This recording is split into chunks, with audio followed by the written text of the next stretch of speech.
আইন শৃঙ্খলা বাহিনীকে অনুরোধ করছি,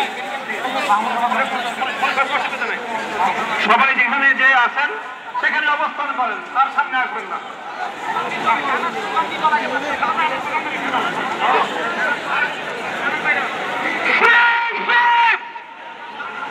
আমি বলবো সিসি, আপনারা বলবেন প্যালেস্টাইন।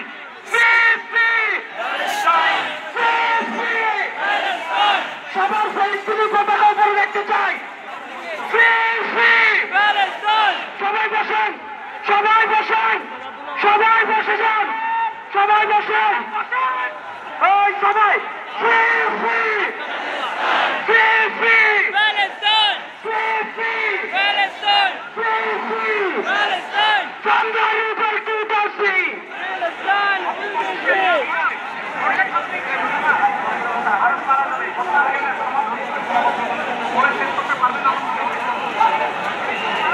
বিসমিল্লাহির রহমানির রহিম, বিসমিল্লাহির রহমানির রহিম। আল্লাহর নামে শুরু করছি। জনগণের পাশে দাঁড়াতে আজকের এই সমাবেশ কেবল প্রতিবাদ নয়, এটি ইতিহাসের সামনে দেওয়া আমাদের জবাব, একটি অঙ্গীকার, একটি শপথ। এই পদযাত্রা গণজামাত থেকে আজ আমরা 4টি স্তরে আমাদের দাবিসহ উপস্থাপন করব। আমাদের প্রথম দাবিগুলো জাতিসংঘ আন্তর্জাতিক সম্প্রদায়ের প্রতি, যেহেতু জাতিসংঘ আন্তর্জাতিক সম্প্রদায় সকল জাতির অধিকার রক্ষার, দখলদারিত্ব, গণহত্যা রোধের সংকল্প প্রকাশ করে এবং আমরা দেখেছি গাজায় প্রতিদিন যে রক্তপাত, যে ধ্বংস চলছে, তা কোনো একক সরকারের ব্যর্থতা নয়, বরং এটি একটি আন্তর্জাতিক ব্যর্থতার ফল। এবং এই ব্যর্থতা শুধু নিরাপত্তার মধ্যেই সীমাবদ্ধ নয়, বরং পশ্চিমা শক্তি বলয়ের অনেক রাষ্ট্র সরাসরি দখলদার ইসরায়েলকে অস্ত্র, অর্থ, অকূটনৈতিক সহায়তা দিয়ে এই গণহত্যাকে দীর্ঘস্থায়ী করেছে এবং এই বিশ্ব ব্যবস্থা দখলদার ইসরায়েলকে প্রশ্নবিদ্ধ না করে বরং রক্ষা করার পরিণতিটা নিয়েছে। সেহেতু আমরা জাতিসংঘ ও আন্তর্জাতিক সম্প্রদায়ের প্রতি জোরালো দাবি জানাচ্ছি। এক, জনবাদী ইসরায়েলের গণহত্যার বিচার আন্তর্জাতিক আদালতে নিশ্চিত করতে হবে। দুই, যুদ্ধবিরতি নয়, গণহত্যা বন্ধ কার্যকর ও সম্মিলিত পদক্ষেপ গ্রহণ করতে হবে।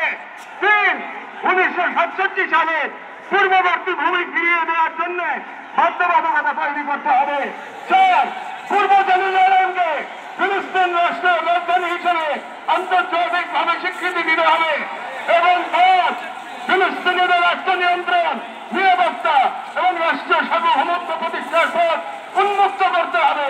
কারণ এই মুহূর্তে বিশ্ব ব্যবস্থা যে ন্যায়ের মুখোশ পড়ে আছে, গাজার ধ্বংসস্তূপে সেই মুখোশ খসে পড়েছে। আমাদের দ্বিতীয় দাবিগুলো মুসলিম উম্মার নেতৃবৃন্দের প্রতি। যেহেতু আমরা বিশ্বাস করি ফিলিস্তিন কেবল একটি ভূখণ্ড নয়, এটি মুসলিম উম্মার আত্মপরিচয়ের অংশ এবং গাজা এখন কেবল একটি যুদ্ধ বিধ্বস্ত শহর নয়, এটি আমাদের সম্মিলিত ব্যর্থতার বেদনাদায়ক প্রতিচ্ছবি। এবং উম্মার প্রতিটি সদস্য, প্রতিটি রাষ্ট্র এবং প্রতিটি নেতৃত্বের উপর অর্পিত সেই আমানত যে আল্লাহ প্রদত্ত ভ্রাতৃত্ব ও দায়িত্বের সূত্রে আবদ্ধ। এবং ইসরায়েল একটি অবৈধ দখলদার গণহত্যাকারী রাষ্ট্র, যা মুসলিমদের প্রথম কিবলা ও একটা পুরো জনগোষ্ঠীর অস্তিত্ব নিশ্চিহ্ন করতে সর্বশক্তি নিয়োগ করেছে। এবং ভারতের হিন্দুত্ববাদ আজ এই অঞ্চলে জায়নবাদী প্রকল্পের প্রতিনিধিতে পরিণত হয়েছে, মুসলমানদের বিরুদ্ধে সুপরিকল্পিত দমন নির্যাতন চালিয়ে যাচ্ছে। এবং ভারতের সম্প্রতি ওয়াকফ সম্পত্তি আইনে হস্তক্ষেপের মাধ্যমে মুসলিমদের ধর্মীয় ঐতিহাসিক অধিকার ধারণ করা হয়েছে, যা উম্মার জন্য একটি স্পষ্ট সতর্কবার্তা।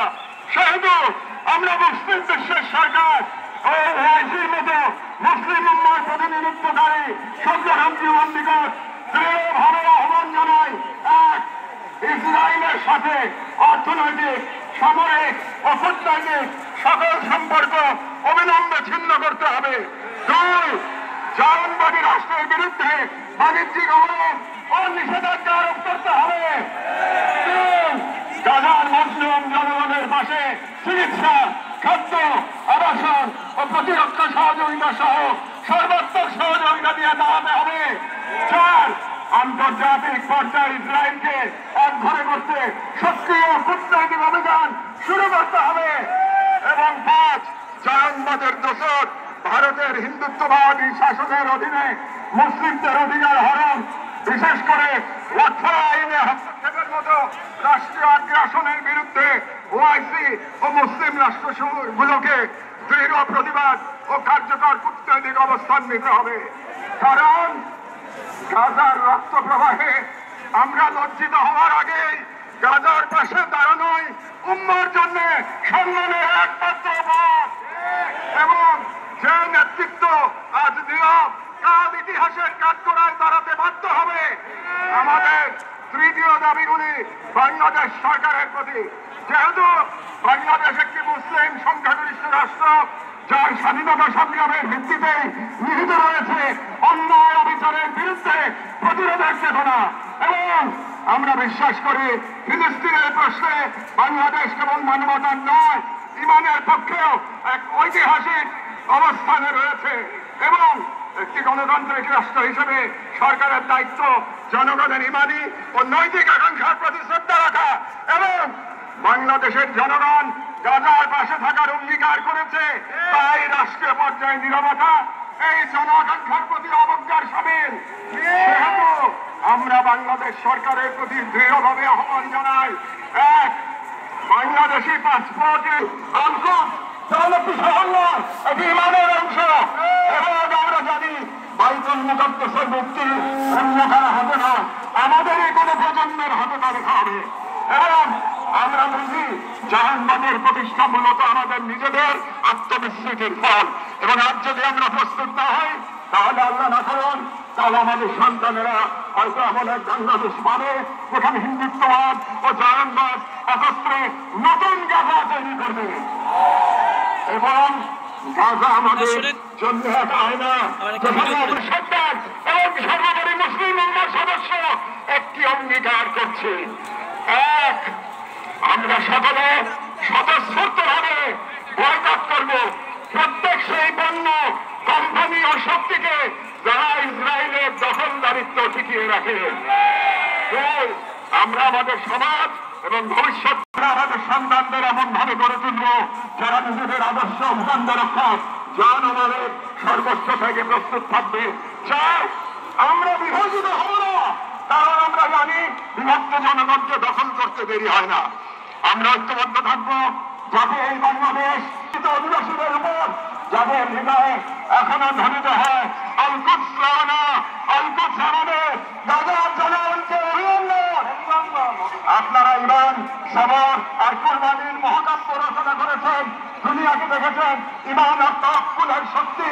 আমরা বাংলাদেশের মানুষ শাহজালাল আর শরীয়তুল্লাহর ভূমি থেকে দাঁড়িয়ে আপনাদের সালাম জানাই, আপনাদের শহীদদের প্রতি ভালোবাসা ও শুভেচ্ছা জানাই।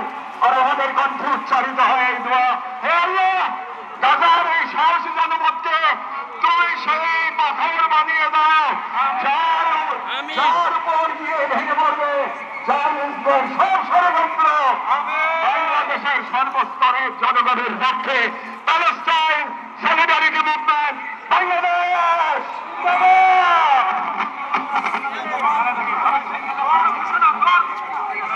ফিলিস্তিন, ফিলিস্তিন জিন্দাবাদ, ফিলিস্তিন জিন্দাবাদ, জিন্দাবাদ, এখন আজকের এই মহাজনসমুদ্রের মার্চ ফর গাজা কর্মসূচি দোয়ার মাধ্যমে সমাপ্ত ঘোষণা করবেন আজকের এই ঐতিহাসিক জনসমুদ্রের সভাপতি, জাতীয় মসজিদ বাইতুল মুকাররমের সম্মানিত খতিব হযরত মাওলানা আব্দুল মালিক হাফিজাহুল্লাহ। আসসালামু আলাইকুম। আমরা সবাই দুরূদ শরীফ পড়ি, ইস্তিগফার করি। আল্লাহুম্মা সাল্লি আলা